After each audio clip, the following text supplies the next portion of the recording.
37 bab. Padişah Hizkiya ularning so'zini anglagandan keyin, u qattiq qayg'urib, kiyimlarini yirtib, motamlik kiyim kiyib, Parvardigorning ibodatxonasiga bordi. U yana orda g'ojdori Alyaqim, putukchi Shabna va yetakchi ruhoniylarni Amuzning o'g'li Yashaya payg'ambarning oldiga avatdi. Ularmu motamlik kiyim kiygan edi. Ular Yashaya payg'ambarga mundaq dedi: Podshoyimiz Hizkiya o'zlariga mundaq deydi: Bugun biz uchun qattiq azob, til ahonat va xo'rliqqa qolgan kun bo'ldi. Biz xuddi bovuqni tug'ishga kuchi yetmagan onadek bo'lib qoldik. Sizlar o'zlari xizmat qilib kelayotgan mangu hayot Xudoni masxara qilish uchun Assur podshohi sargardisini avatibdi. O'zlari xizmat qilib kelayotgan Parvardigor Xudo sarkardining bu so'zlarini anglab, uni shu so'zlari uchun jazolag'ay. O'zlari bu yurtda qolib qolgan bizlar uchun duo qilib qo'ysizlar. Podshoh Hizkiyaning elchilari Yashaya payg'ambarning oldiga kelib, podshohning bu so'zlarini yetkazgandan keyin Yashaya payg'ambar ularga javob berib, Podshohga aytinglar, Parvardigor uningga mundaq deydi: Assur podshohining chokirining menga haqorat keltiradigan so'zlaridan qo'rqib ketma. Men uni hozirla o'sak so'zlarga ishonadigan qilib qo'yaman. U bu so'zlarni anglab, o'z zeminiga qaytib ketdi. Uning shu yerda qilich ostida o'ldiganligini iroda qilganman, dedi. Assur podshohining sarkardisi o'z podshohining Lakishdan Libnoh shahriga qarab yurish qilganligini anglab, podshohning yeniga qaytdi va podshohni urushayotgan yerda topdi. Bu chaqda Assur podshohi Sanxerib, Kush podshohi Tirhaqonning o'zi bilan urush qilish uchun kelayotganligini angladi. U bu xabarni anglab, podshoh Hizkiyaga yana elchilarni avatib, ularga mundaq dedi: Yahudiyaning podshohi Hizkiyaga mundaq deb aytinglar: Sen tayinayotgan Xudoning Assur podshohi Yerusalimni besib ololmaydi degan so'zlariga aldanma. Sen Assur podshohlarining boshqa zaminlarda nimalarni qilganligini cho'qim anglading. Biz bu zaminlarni vayron qilyaptik. Sen o'zingcha biz qutqizilib qolamiz deb o'ylamsan. Gozan, Haran va Razab shaharlarining hamda Tilasardagi Adan xalqining ilohlari ularni qutqizib qolaldimi? Yo'q, hargiz undaq qila olmadi. Mening ajdodlarim u yerlarni vayron qilayotgan edi. Hamat, Arpad, Layir, Sifarayim, Hena va Ivah shaharlarining podsholarichu ularning oqibati qandoq bo'ldi? Podshoh Hizkiya elchilar elib kelgan xatni o'qib, Parvardigorning ibodatxonasiga bordi. U bu yerda xatni ichib, Parvardigorga duo qildi. Ey qudratli sardor Parvardigor, Isroillarni tanlagan Xudo, sen kirublar o'ttirsida taxtda o'tirg'uchisan. Sen bu dunyoning butkul podshohliklarining yegona Xudosidursan. Butkul olamning yaratquchisidirsan. Ey Parvardigor, nidoyimni quloq silib anglag'aysan. Ko'zlaringni ichib qarag'aysan. Sanxeribning sen mangu hayot Xudoni haqoratlab avatgan barliq so'zlarini anglag'aysan. Ey Parvardigor, Assur podshohlarining nurg'un alla va zaminlarni vayron qilg'ini rost. Ular bu zaminlarning ilohlarini o'tga tashladi. Chunki bu ilohlar Xudo emas edi. Ular odamlar o'z qo'li bilan yog'och va toshlardan yasib olgan narsalar edi. Shunga Assurlar ularni vayron qiloladi. Hey, Parvardigorimiz Xudo, bizni Asur podshoyining qo'lidan saqlab qolg'aysan. Yer yuzidagi barliq podsholiklar sening birdan bir Parvardigor ekanligingni bilsin.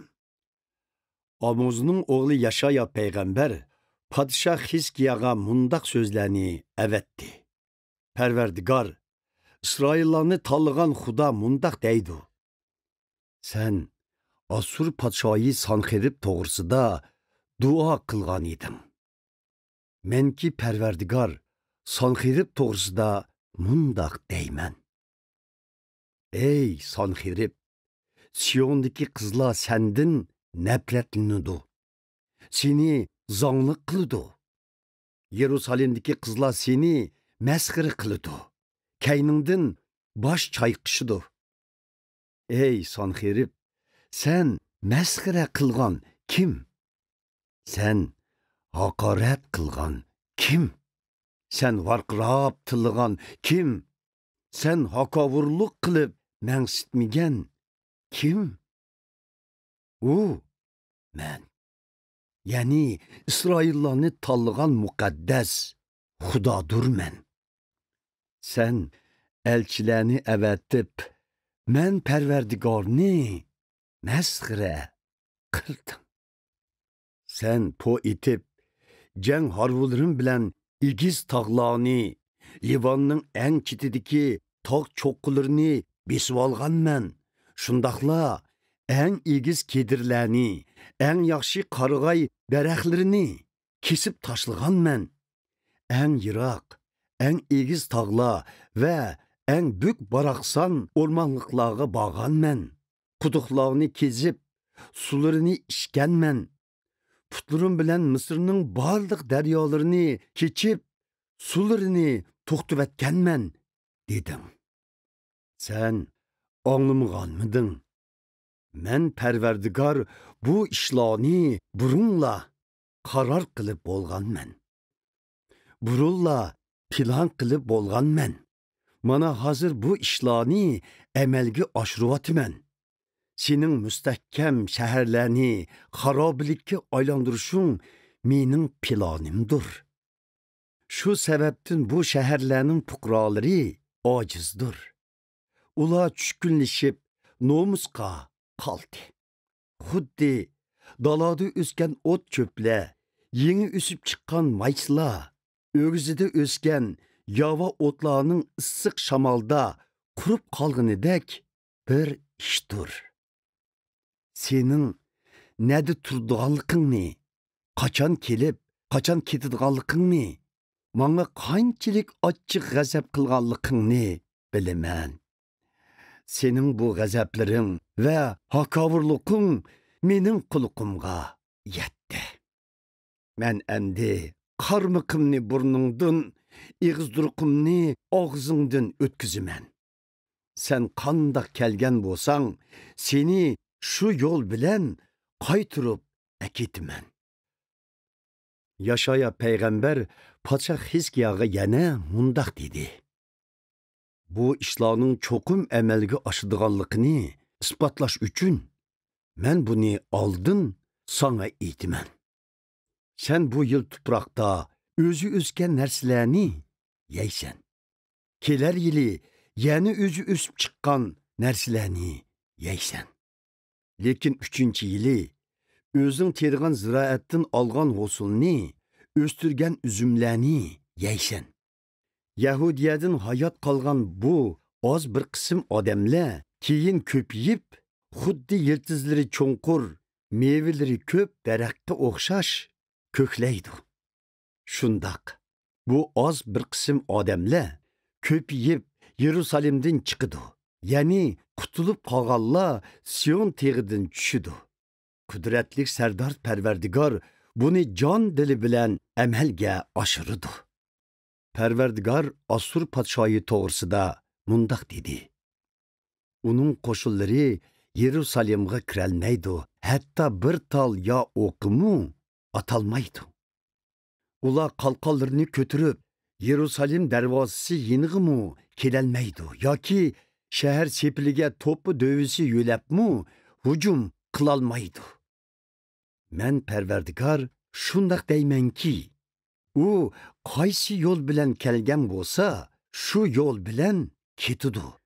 U bu shaharga kirolmaydi.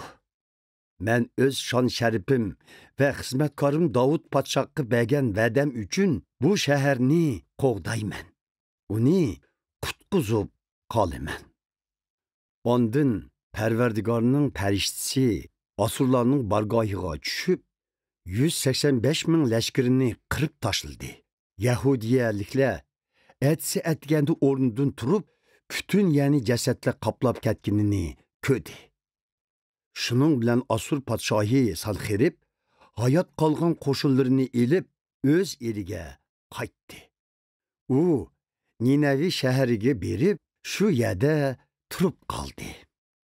Bir kuni Sanxerib ibodatxonasida o'z ilohiy Nisroqqa ibodat qilayotganida, uning o'g'illaridan Adramelek va Sarazar uni qilich bilan chepib o'ltirib, Ararat zeminiga qochib ketdi. Sanxeribning yana bir o'g'li Isarxaddon uning o'rniga podsho bo'ldi.